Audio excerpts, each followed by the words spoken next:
பங்கேற்று தன்னுடைய கடமையை நிறைவேற்ற இருக்கக்கூடிய அன்புக்குரிய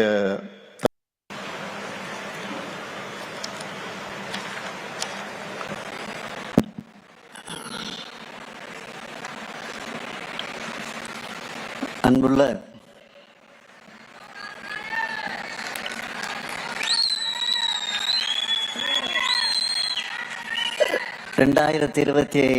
ஆண்டினுடைய என்னுடைய முதல் நிகழ்ச்சி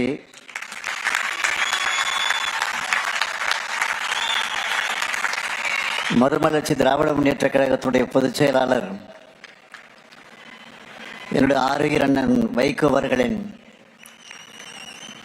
இந்த சமத்துவ நடைபயண தொடக்க விழாதான் என்னுடைய முதல் நிகழ்ச்சியாக அமைந்திருக்கிறது.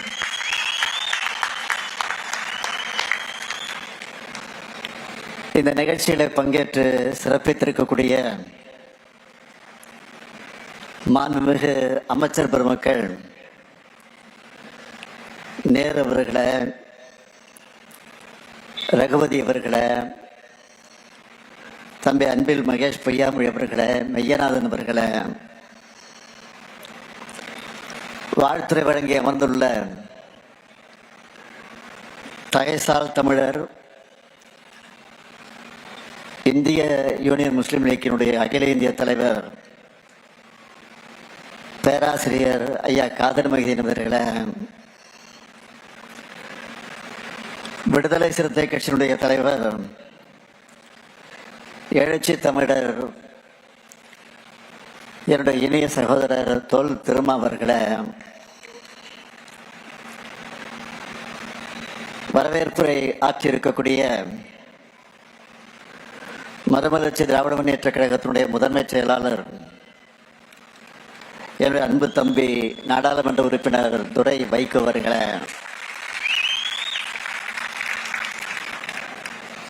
திராவிடர் கழகத்தினுடைய பொதுச் செயலாளர் மதிப்பிற்குரிய துரை சந்திரசேகர் அவர்களை, மக்கள் நீதி மைய பொதுச் செயலாளர் அருமை சகோதரர் அருணாச்சலம் அவர்களை,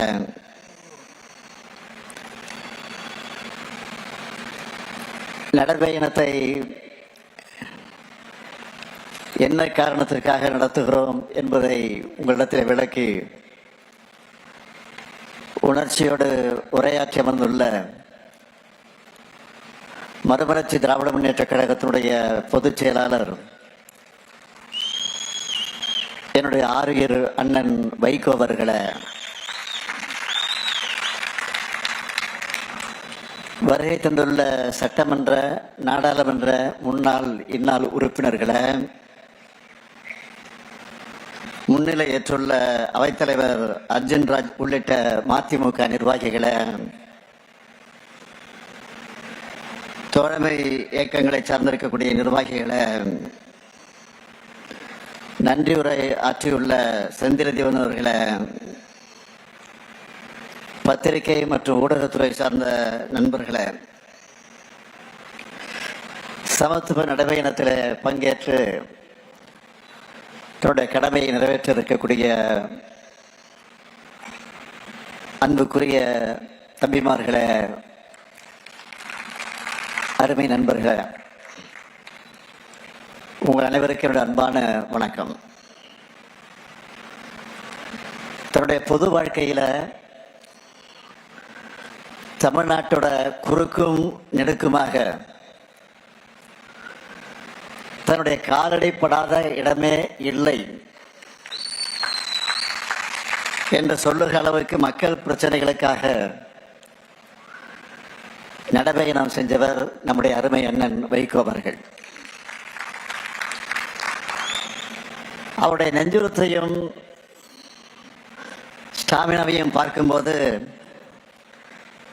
அவருக்கு 82 வயசா அல்லது 28 வயசா என்று நமக்கெல்லாம் ஆச்சரியப்பட தோணுது.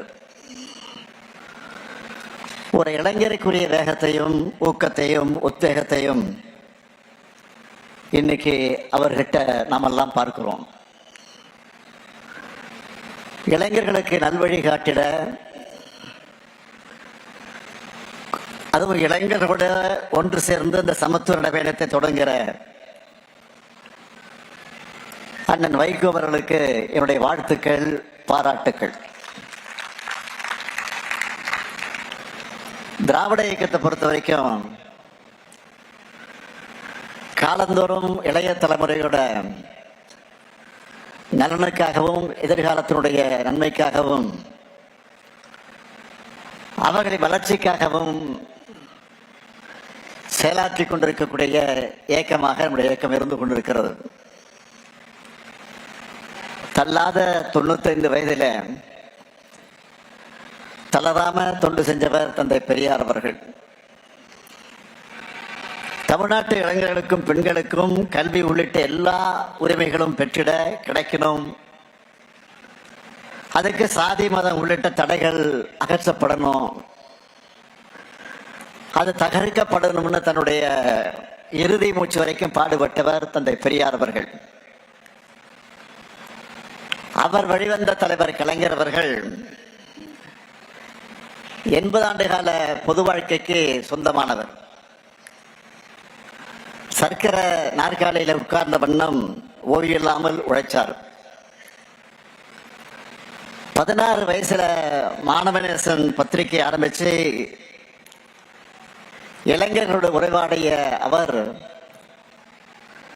89 வயசுலையும் பேஸ்புக், ட்விட்டர்ல இளைஞர்களுடைய அரசியல் பண்ணார். அப்படிப்பட்ட திராவிட இயக்க யூனிவர்சிட்டியில படித்தவர் தான் அண்ணன் வைகோ அவர்கள். ஏன், இந்த ஸ்டாலினும் அதே யூனிவர்சிட்டி மாணவன் தான். அண்ணன் வைகோ அவர்கள் தலைவர் கலைஞருக்கு பக்கத்திலே இருந்து அரசியல் கத்துக்கிட்டவர். தலைவர் கலைஞர் அவர்களை பற்றி அடிக்கடி சொல்லுகிற போது அவர் குறிப்பிட்டு சொல்லுவார், இமைப்பொழுதும் நம் நெஞ்சை விட்டு அகலாத தலைவர் கலைஞர் சொல்லுவார். அவரே குறிப்பிட்டார். அப்படிப்பட்ட தலைவர் கலைஞர் அவர்கள் மதுரையிலிருந்து திருச்செந்தூருக்கு நீதி கேட்டு நடைபயணத்தை நடத்திய நேரத்தில் அவருடைய கால் கொப்பளிக்க நடந்து சென்ற போது அவருக்கு பாதுகாவலராக கூடவே நடந்தவர் தான் அண்ணன் வைகோ அவர்கள். இன்னைக்கு தேர்ந்தெடுக்கப்பட்டிருக்கக்கூடிய இளைஞர் படையோடு சமத்துவ நடைபயணத்தை நடத்துகிறார். இந்த நடைபயணத்தில் பங்கேற்கக்கூடிய பலரையும் நேர்ல அவரே தேர்வு செஞ்சிருக்கிறார். அது எப்படி தெரியுமா? இந்த இளைஞர்கள் எல்லாம் பெற்றோருடைய சம்மதத்தை பெற்றிருக்கிறார்களா? இதனால அவங்களுடைய கல்லூரியுடைய தேர்வை ஏதாவது பாதிக்குமா? அவங்களுடைய உடல் திறன் என்ன, மன உறுதி எப்படி இருக்கு, ஆர்வம் எப்படி இருக்கு, எல்லாத்தையும் உறுதி செஞ்சுட்டு தான் இந்த இளைஞர் படையை அவர் தேர்ந்தெடுத்திருக்கிறார்.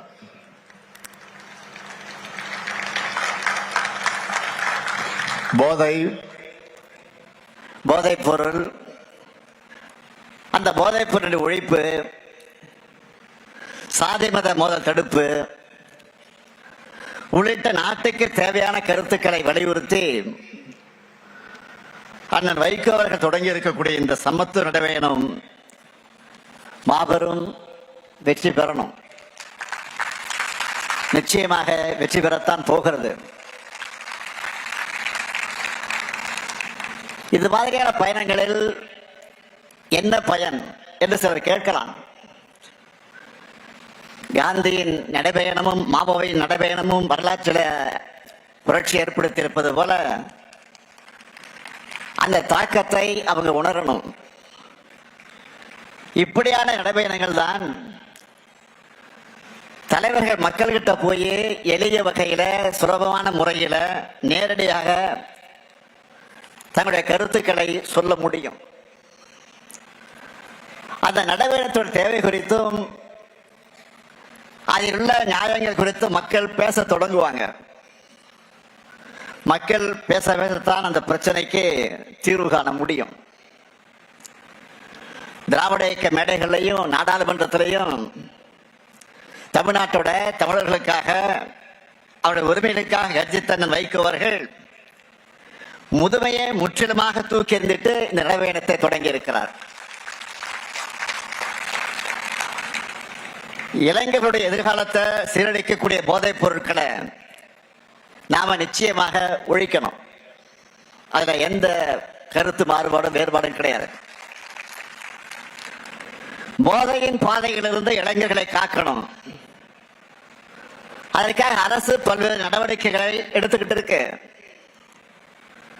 அது மூலமா ஓரளவுக்கு, முழுமையாக இல்லை, ஓரளவுக்கு பலனும் கிடைச்சிக்கிட்டு இருக்கு. ஆனா ரொம்ப முக்கியமானது, அந்த பழக்கத்திற்கு அடிமையானவங்க அதோட பாதிப்புகளை உணர்ந்து அந்த பழக்கத்தை கைவிடணும். அவங்க கூட இருக்கிறவங்க அவங்கள திருத்தணும். போதைப் பொருட்களுடைய பழக்கம் என்பது மிகப்பெரிய நெட்வொர்க். அந்த நெட்வொர்க் அழிக்க மாநில அரசுகளும் ஒன்றிய அரசும் இணைஞ்சு செயல்படணும். ஏராளமான போதை வஸ்துகள் நாட்டுக்குள்ள வருது. அதிகப்படியான போதைப் பொருட்கள் எந்தெந்த துறைமுகங்கள் வழியா நாட்டுக்குள்ள நுழையுதுன்னு நம்ம செய்திகள்ல பார்க்கிறோம், படிக்கிறோம். இந்த நுழைவு வாய்களை நாம அடைச்சாகணும். நாட்டோட எல்லைக்குள்ள போதைப் பொருட்கள் வர்றதையும் மாநிலம் விட்டு மாநிலம் கட்டுப்படுத்த, மாநிலம் விட்டு மாநிலங்கள் கடத்தப்படுவதையும் ஒன்றிய அரசின் முகமைகள் தீவிரமாக கண்காட்சியை தடுக்கணும். அதுக்கு எல்லா மாநில அரசுகளும் தேவையான எல்லா ஒத்துழைப்பையும் கொடுக்கணும். எடுத்துக்காட்டுக்காக நான் சொல்றேன், கடந்த சில மாதங்கள்ல திருவள்ளூர், வேலூர், ராணிப்பேட்டை போன்ற மாவட்டங்கள்ல இருந்து 1 லட்சத்துக்கு அதிகமான போதை மாத்திரைகளை பிடிச்சிருக்கிறோம். இந்த கடத்தல்ல சம்பந்தப்பட்டவங்க மகாராஷ்டிரா, ஆந்திரா, தெலுங்கானா, ஹரியானா போன்ற மாநிலங்களை சார்ந்தவர்களாக இருக்காங்க. அதே போல இன்னும் சில வழக்குகள்ல குற்றவாளிகள் நைஜீரியா, செனகல் போன்ற நாடுகளை சார்ந்தவர்களாக இருக்காங்க. இப்படிப்பட்ட நெட்வொர்க்கை ஒழிக்க எல்லாரும் கைகோர்க்கணும். நம்மை பொறுத்த வரைக்கும் போதைப் பொருள் பழக்கத்தை முற்றிலுமாக ஒழிக்கணும்னு தமிழ்நாடு அரசோட துறைகள், ஒன்றிய அரசின் துறைகளோட, அண்டை மாநில காவல்துறையினரோடு முழு ஒத்துழைப்பையும் கொடுத்து செயல்பட்டு வருகிறது என்பதை நான் தெரிவிக்க கடமைப்பட்டிருக்கிறேன். போதை ஒழிப்புங்கிறது சமூகத்தோட கூட்டு பொறுப்பா இருக்கணும். முக்கியமா கலைத்துறை சார்ந்தவங்க பொறுப்புணர்ச்சியோடு தங்களுடைய படைப்புகளை உருவாக்கணும். போதையின் தீமைகளை சொல்றது தப்பில்ல, அதை குளோரிஃபை பண்றது ஒரு தலைமுறையே சீரழிச்சிடும். அதே போல பெற்றோர்கள் தங்கள் குழந்தைகள் பாசத்தை காமிக்கணும் தான், அதை மறுக்க முடியாது. அதுக்காக அவன் பாதை மாறி போகும்போது வேடிக்கை பார்த்து கொண்டிருக்க கூடாது.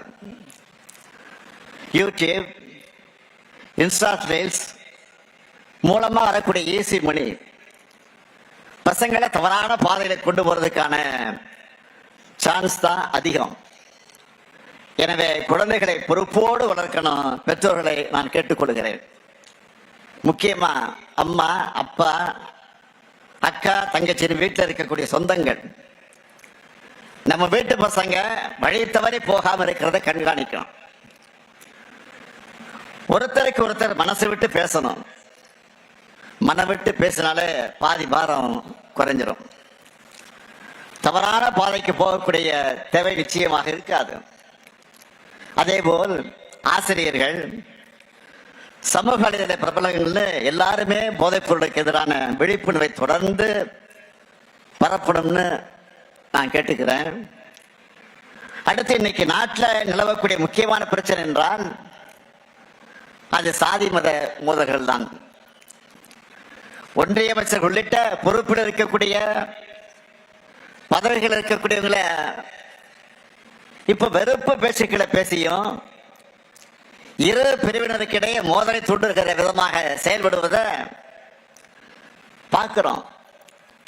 தனிப்பட்ட முறையிலான நம்முடைய கொள்கைகளுக்கு நம்ம இந்திய நாட்டை ஒருமைப்பாட்டை அமைதியை சீர்குலைக்கக்கூடிய நாசகார வேலையை அவங்க ஈடுபட்டு இருக்காங்க.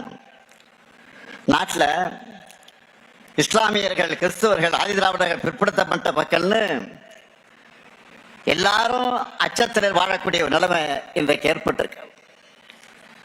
இப்போ அண்மையில் நடந்த கிறிஸ்துமஸ் சமய விழா நடந்துச்சு. அந்த சமயத்தில் நாட்டில் பல்வேறு இடங்கள் நடந்த தாக்குதலை பற்றி எல்லாருக்கும் தெரியும். சில ஆண்டுகளுக்கு முன்னாடி நம்ம நாட்டில் இந்த நிலைமை இருந்துச்சா? ஊரே ஒன்று சேர்ந்து மகிழ்ச்சியா இருந்த காலம் போய் ஒருத்தருக்கு ஒருத்தரை எதிரியா கட்டமைக்கிற வேலையை பிளவுவாத சக்திகள் இன்றைக்கு தெளிவா செஞ்சுட்டு இருக்காங்க. அன்பு செய்ய சொல்லித்தர வேண்டிய ஆன்மீகத்தை சில கும்பல் வம்பு செய்வதற்காக பயன்படுத்துகிறாங்க. இந்த நிலையிலே தான் அண்ணன் வைகோ அவர்கள் இந்த சமத்துவ நடைபயணத்தை தொடங்கி இருக்கிறார். திராவிட இயக்கத்திற்கு பல்வேறு திருப்பு முனைகள் கொடுத்த நகர் தான் இந்த திருச்சி நகர்.